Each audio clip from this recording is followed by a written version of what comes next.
The amazing thing was that everybody was able to shake their own ass and get up and dance after sitting frozen a long time, not knowing quite what to do, when ancient rhythm was flowing through everybody's body, and certainly everybody desired to dance the same rather than be frozen. But such is the nature of our conditioning in this, which is called the Kali Yuga, according to Hindu fairy tale, Hindu mythology, Hindu religion, Hindu belief, Hindu metaphysics, Hindu cosmography, probably corresponding to what in our Western tradition we know as the Gnostic tradition, through Paracelsus, Jacob Boehme, and William Blake. This is a Orient version of what may be the same tradition. Suppressed in the West when the CIA took over religion in 313 AD.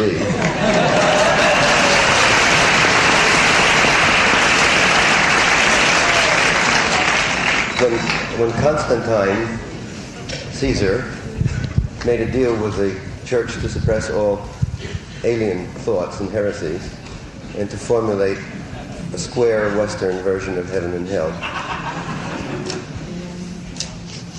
The Kali Yuga concept is one that you can now, in a sense, interpret ecologically.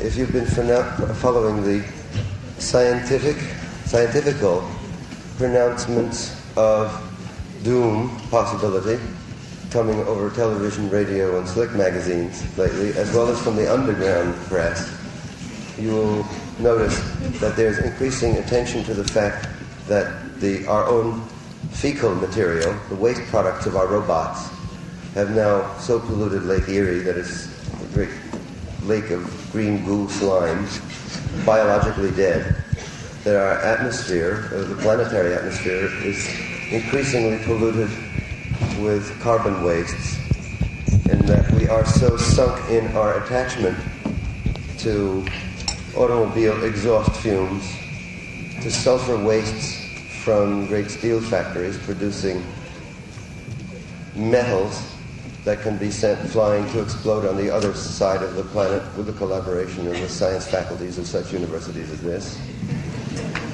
so that we find ourselves increasingly sunk into what is called a materialistic habit, like a junkie stuck on his junk, people hooked on matter and on their own identity in matter, taking their own identity from their faces, nose, bodies, and immediate physical city complex around them, not realizing another sweeter, deeper, but wilder, or, quote, transcendental, unquote, identity than the identity of the one-dimensional man that Marcuse has talked about.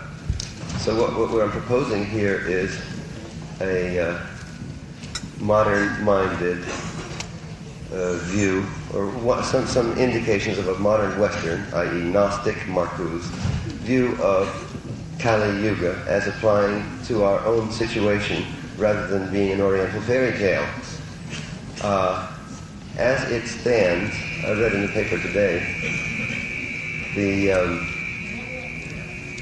prognosis for according to Youthant in today's paper, according to the head of the UN, mankind has only 10 years to reverse the political, social, moral, emotional bhakti course of the planet and alter our technology, alter our consciousness radically enough to preserve human existence on the planet. Now this is not only official UN pronouncement, it's also the pronouncement of most of the ecologists, biologists, and ecosystemic students of the planet that are presently considering the ecological disruption that we have caused through our greed and destructiveness. The Oriental tale, or analysis, has it, however, that we have a good deal more time. The Kali Yuga, or Age of heavy metal entanglement, Iron Age, lasts 432,000 years. And we're only 5,000 years into it. So there is 427,000 years to go. In a conversation with Swami Bhaktivedanta today, I was inquiring more about the details of the mythology, which are found in a book called the Bhagavad Purana. He explained that, according to Hindu analysis, we are 5,000 years into the descent from a lighter age, the age of brass, the disappearance of Lord Krishna, an aspect of the Hindu deity Vishnu, preserver, or perhaps the supreme form of the preserver aspect of the universe, of ourselves, or of Vishnu. Disappearance of Krishna, mythologically or historically, is 5,000 years ago. We're 5,000 years into the Age of Iron, and we have 10,000 years in which to chant Hare Krishna, which is to say, repeating the name of the aspect of preservation, hope, that particular vibration of dancing joy, transcending our cosmopolitical worries. We have 10,000 years for that play before there is a total descent into 1-foot-tall monsters who eat each other up for meat because all the vegetables have disappeared because the DDT has completely cleared out any biological life forms except mammals who go around eating each other at that point. I've known Swami Bhaktivedanta for about 3 years, since he settled in the Lower East Side in New York, which was my territory and my neighborhood. It seemed to me like a stroke of a great intelligence of him to come, not as an uptown Swami, but as a real down-home street Swami, and make it on the street in the Lower East Side, as also opening a branch on Frederick Street in San Francisco, right in the center of Haight-Ashbury neighborhood. So that people who were tripping in Haight-Ashbury several years ago, coming down, wanting some more permanent, eternal reassurance, formula, ritual, magic, hope, feel, wound truth, if you wish, okay, zeroed in on the Frederick Street rugged, perfumed, incensed ashram where chanting would be heard at dawn as they were coming down off a trip all night. A great many people who were hung on acid or other varieties of chemical psychedelics found it much more stable to practice a prolonged ritual or sadhana following the instructions of Swami Bhaktivedanta, which are old classical Indian style instructions for both ritual, daily living, diet, sexuality, thought consciousness, apparel, hand gestures. Now there's a very complicated ritualized yoga, a very ancient one also.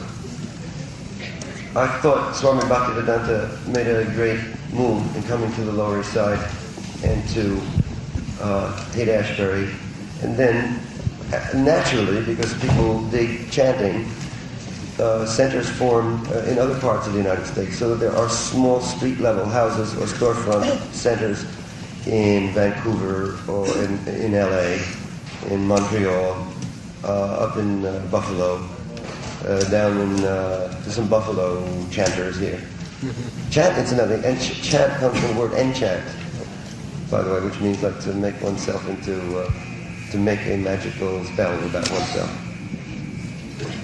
So there are Santa Fe centers also. In other words, the indigenous, the importation of a very strange Oriental form, almost a hard-shelled Baptist Oriental form in the sense of its traditionality and its fundamentalism, its reliance on ancient texts and interpretation of ancient texts by a long tradition of teachers. It's strange that so far out and ritualized in Indian form should take root in the United States a little more naturally than the more Protestant Vedanta society or the extremely rigorous Zen groups that have taken root. I think partly it's due to the magnanimity or generosity or the old age charm, wisdom, tearfulness of Swami Bhaktivedanta, his openness of heart, his willingness to come down onto the street, and his sense of his own divinity and the divinity of others around him. That it's been possible for the Bhakti Yoga cult of India to be planted very firmly here in America, so that now there are communes or ashrams functioning on the basis of the Krishna rituals, which are in some respects a model for all those anarchists and political people who are interested in establishing indigenous American communes. The regulations on food, on sexual relations, which is generally causes much confusion in mutually held paths.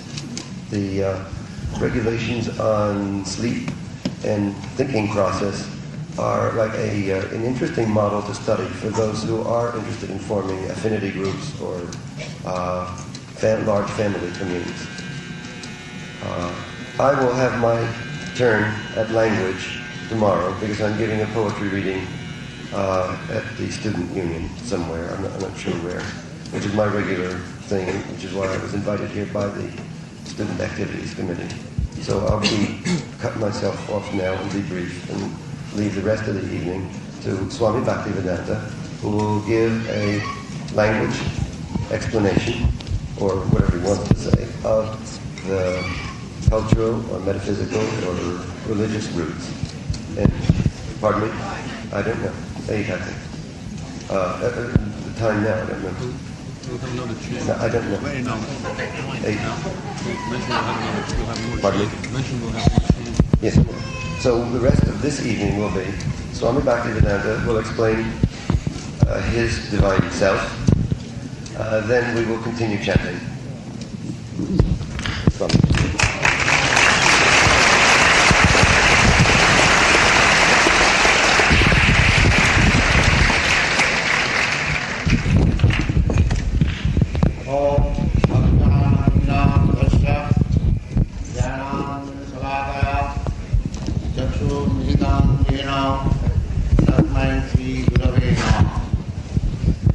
My dear boys and girls, I thank you very much for your coming here and participating with this Sankirtan function.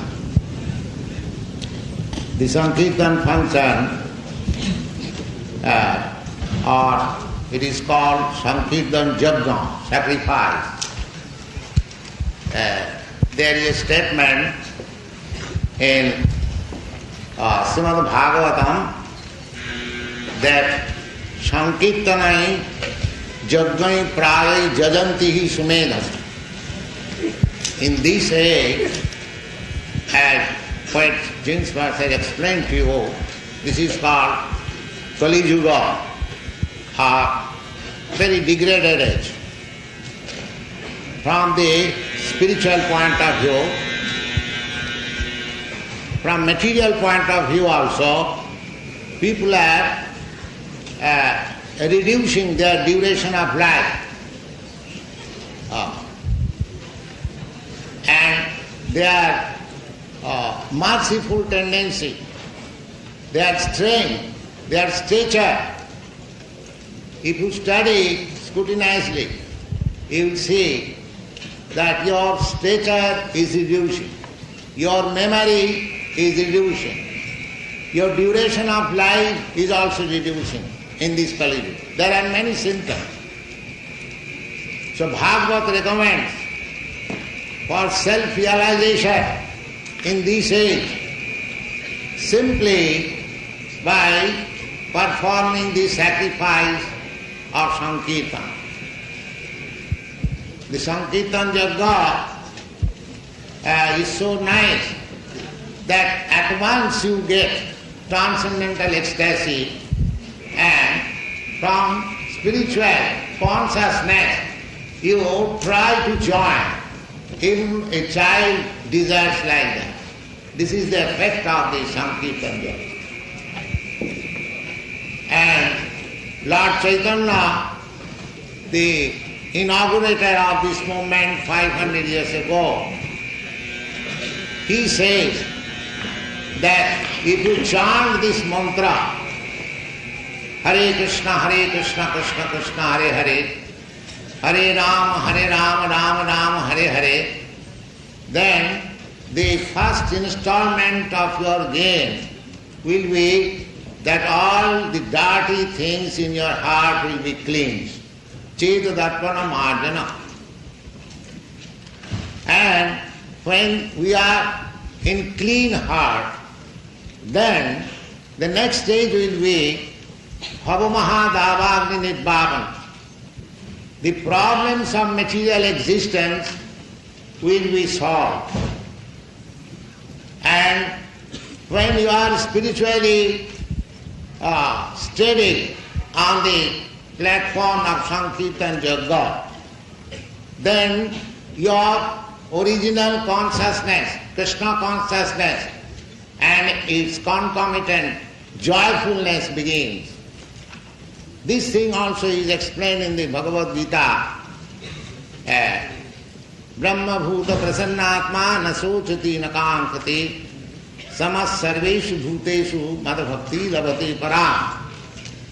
It is said there that when one comes on the platform of spiritual consciousness or Krishna consciousness, at that time he becomes completely joyful. Brahma bhuta prasannatma. Prasanna means joyful. Atma means soul. And the symptom is nasochati nakankati. He does not lament, neither hanker. In the material existence, we have got two diseases. Hankering for things which we do not possess, and lamenting for things which are lost. But actually, you don't possess anything. Everything belongs to God. That is the Vedic injunction. Ishavashamidam sarvam. Whatever we see, that is the property of the Supreme Lord. And this claiming that this is my property, this is my body, this is my country, this is my home, this is mine, this is mine, this is called illusion. Actually, we do not possess anything. So, when you actually come on the spiritual consciousness, you understand that nothing belongs to you. Brahma bhuta prasannatma na sochati na kankati. Kankati means hankering, and sochati means lament. Then the next stage is samas sarveshu bhuteshu. Then you can see everything or every living entity on the equal status. People are trying to come to that platform of oneness. But that is only possible when you come to the spiritual platform of Krishna consciousness. In the material platform it is not possible. Practically we see the United Nations, they are trying to come to oneness of all nations, but they have failed. Simply the flags are increasing. Instead of being united, we are increasing our flags. So, if you want actually oneness, then you have come to that platform of Brahma Bhuta, Prasannatma. Prasannatma, joyfulness. Everyone is hankering after joyfulness. How that joyfulness can be attained, that is explained in the Srimad Bhagavatam. The Srimad Bhagavatam says, Savai pungsa paro dharma jatu bhakti radhokhaje ahoitu ki apratihata jayatma suprasidati. Atma, means soul, yourself. Here we are every one of us hankering after that peace and tranquility. How it is possible? Bhagavad says, Jayatma suprasidati. Suprasidati is completely become satisfied. How it is possible? That savai punsa paro dharma, that is the first class occupational duty by which you develop your love of God. That is first class. The taste of religion, every religion has got some conception of God. That's all right. But if by following the principles of that religion, if you see that you are developing your love for God, then that is first class. Otherwise, Bhagavad says it is simply wasting time, laboring. Dharmashanishtita pumsa vishakshena katha sujat notpadaya tinjadi sramayeva hi kevalam. The Bhagavad says that you are very nice man, you are very honest to your occupational duty. That's all right. But if by discharging your occupational duty, you do not develop your eagerness to understand what is God and what is love of God, then Bhagavad says it is simply laboring and wasting time. That is the text. And why we should try to increase our love of God, that is also explained. Ahoituki apratihata jayatma suprasida. Ahoituki, without any cause. We should love God without any cause. Just like we go to temple, church with a motive. We go there, oh God, give us our daily bread. I have come to you for my bread. This is not love of God. This is love of bread.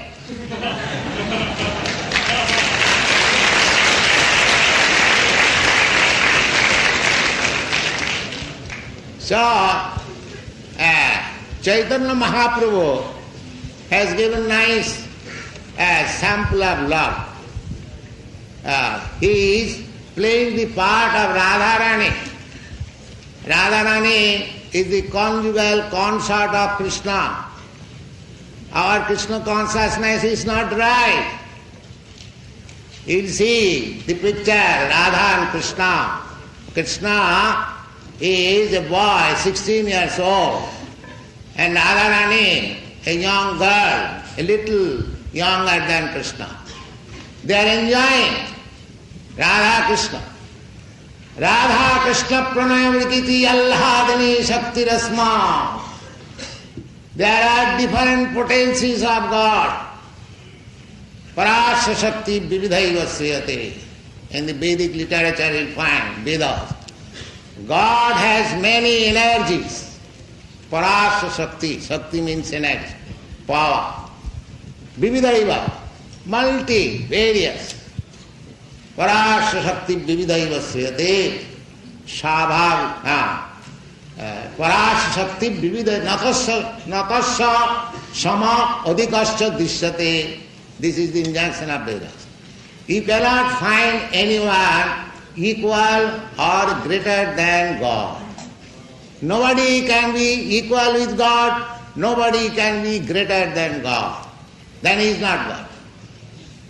Na tasya sama adhikasya. Sama means equal. Adhika means greater. Na tasya sama adhikasya drishyate. They have analyzed who is God. The great sages, the liberated sages, they are not fools, rascals, that they will accept anyone God. No. They will test. This is the test. If you find somebody that he is neither lower than anyone, neither equal to anyone, then he is God. There are other many definitions of God. Vaisajjasa samakrasya bijjasa jasasa sriya. Analytical study. Try to understand God. This is the only business of human form of life. Not that simply eating, sleeping and mating and defending. These are animal business. The animal knows how to eat, how to sleep, how to mate and how to defend in its own way. So that is common formula for human being or animal. But there is one speciality in human society or human being. He can understand God. What is God? If I explain to a human being, however illiterate, uneducated he may be, if he has simply these 2 years, he will understand what is God. Therefore, the Vedic information is called Shruti. Just try to hear. You haven't got to be educated or literate. God has given you these 2 years and you can learn. Simply you have to learn from the authorized sources. Then you will understand God. And when you understand God, then you develop love of God. And when you develop love of God without any motive and without any impediment, then you find, Shamin Kitarthosmi Barang Najache, I have no more any demand. I am completely satisfied. Try to come to this platform, transcendental state. You cannot be happy simply by material advancement. That is not possible. That is explained in the Srimad Bhagavatam. Parabhavastavad abodhajata. Every one of us are rascals, born ignorant. But we have got the capacity to take the message of God from authorized information. That we have got. So, Bhagavad says, Parabhavastavad abodhajata. All living entities who are born ignorant, whatever they are doing for advancement of society, culture, education, civilization, all such activities are defeat only if he does not inquire what he is. Parabhavastavad abodhajata javanna jigyasato atmatatyam. Atmatatyam wants. So long one does not inquire what I am, what is God, what is this material nature, what are these activities, what are our relationships. If these inquiries are not there, then all our activities are simply defeat. Parabhavastavad abodhajata javanna jigyasate atmatattam javanna priti mai vasudev. So long one does not develop his dormant love of God. Namuchyate deha yogena tavat. So long he will not be able to get out of this repeated birth and death and transmigration of the soul. This transmigration of soul, repeated birth and death, is a disease condition of the spirit soul that we do not know. Neither in our education system there is any department of knowledge teaching what is the soul, what is after death, what was before birth. There is no science. It is very lamentable. Education, in the name of simply eating, sleeping and mating, this is not education. If my bodily conception continues, the Bhagavad says, Jasyatu buddhi kunapet vidhatu. Anyone who is thinking that this body of flesh and bone is self, he is an ass. Sayeva gokhara. Gokhara. Khara means ass. Jasyatu buddhi kunapeti dhatu sadhik kalatradisu bhoma ijjadhi. And by conceiving this body as self, they have no even a common reason that this bag of flesh, bone, urine, stool and secretion, can it be soul, can it be self? But they are finding out by exercising this body to find out this. The soul is there, but you cannot see by material instrument. It is very fine. It is 1/10,000th part of the tip of your hair. These are explained in the Vedic literature. So how you can find with your material eyes? You cannot see. And because you cannot see, you are concluding there is no soul. That is the ignorance. There is soul, and this body has developed on the platform that soul, and that soul is migrating from one body to another. That is called evolution, and that evolution process is going on. 8,400,000 of species of life, aquatics, birds, bees, plants, and so many species of life. And we have got now this developed consciousness, human form of life. We should properly utilize it. That is our Krishna Consciousness movement. We simply educating people, don't waste your valuable life, the human form of life. If you are missing this chance, you are committing suicide. That is our problem. Don't commit suicide. Take to this Krishna Consciousness. And the process is very simple. You haven't got to take difficult processes like yoga system or philosophical speculative system. That is not possible in this age. That is, I am not speaking from my own experience, but I am taking the experience of big acharyas and big stalwart sages. They say that Kalu Nastiva, Nastiva, Nastiva Gatirannatha. If you want to realize yourself, if you want to know what is your next life, if you want to know what is God, if you want to know what is your relationship with God, all these things will be revealed to you. This is real knowledge. By simply chanting this mantra, Hare Krishna, Krishna Krishna, Hare Hare, Hare Rama, Rama Rama, Hare. It is practical. We are not charging anything, we are not bluffing you. That I shall give you something secret mantra and charge you $50. No, it is open for everyone. Please take it. That is our request. We are begging you. Don't spoil your life. Please take this mantra, chant, wherever you like. It has no hard and fast rules you have to follow. Whenever you like, wherever you like, any condition of life, just like we chanted half an hour before, any condition you felt ecstasy. Similarly, you can continue this. Chant this Hare Krishna mantra. It is given to you free. But if you want to know what is this Hare Krishna mantra, through philosophy, through knowledge, through logic, we have got volumes of books. Don't think that we are simply sentimentally dancing. No, we have got background.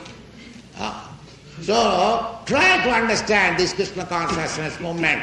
I have especially come to your country to deliver you this good message, because if you accept this, if you can understand this science of Krishna Consciousness, other part of the world will also follow, and the face of the world will be changed. That is a fact. So therefore, I request you that you take this chanting Hare Krishna mantra with you, and wherever you live, in whatever condition you are, you don't require to change. Chaitanya Mahaprabhu has recommended that sthane sthita sudigatang tanumang manobhi prayesha ajita jita pasista istilakyam. Chaitanya Mahaprabhu discussed about spiritual realization with one of his great devotee called Rai Ramananda. And Rai Ramananda placed before him many theories expounded in the Vedic literature. And at last, when Ramananda Rai placed this verse from Srimad Bhagavatam, that Jnane Priyasam Mudapasam Namantaiva, don't be foolishly try to speculate to understand the unlimited. It is not possible. By your teeny senses, you cannot understand the unlimited. It is not possible. Therefore, the first recommendation is that Jnane Priyasam Udapasa. Don't try to be a dry speculator to understand the ultimate truth. Namanta, just become meek and humble. Namanta eva sanmukharitang bhavadi yogartam, and try to receive the message from authorized sources. Then sthane sthita sutigatang tanuvang manovi. In whatever condition you are, you don't require to change. You simply hear. Then a day will come when you will be able to conquer the Supreme Lord who is unconquerable. God is great, nobody can conquer. But if you simply follow this process, then in whatever condition you are, simply try to hear about God from authorized sources, then one day you will be able to conquer God within your hand. This is also confirmed in the Brahma Samhita. Advaita yachyutaya nadi ananta rupam adyam purana purusam navajovanancha vedeshu durlavayatma bhakto. You cannot simply find out, searching in the Vedas or scripture where is God. You have to conquer Him by your love. He will reveal to yourself. That is also explained in the Bhagavad Gita. Tesham satadujuktanam bhajatam pritipurvakam buddhi yogam dadanitam jinamam upajantate. Everything is clearly explained there. Please try to read this Bhagavad Gita as it is. It is science of God. You will understand, you will realize, and chant this Hare Krishna mantra. This Hare Krishna mantra will cleanse your heart, and after cleansing your heart, if you read one chapter of Bhagavad Gita, you will understand gradually what is God, what you are, what is your relationship with God. And when you understand all these things and you develop your love of God, you become perfectly happy. So we want to see you all happy. That is our program. Sarve sukhino bhavantu. Every one of you become happy. But you must take the path how you can be happy. This is the path, Krishna Consciousness. Hare Krishna, Krishna Krishna, Hare Hare. Hare Rama, Rama Rama.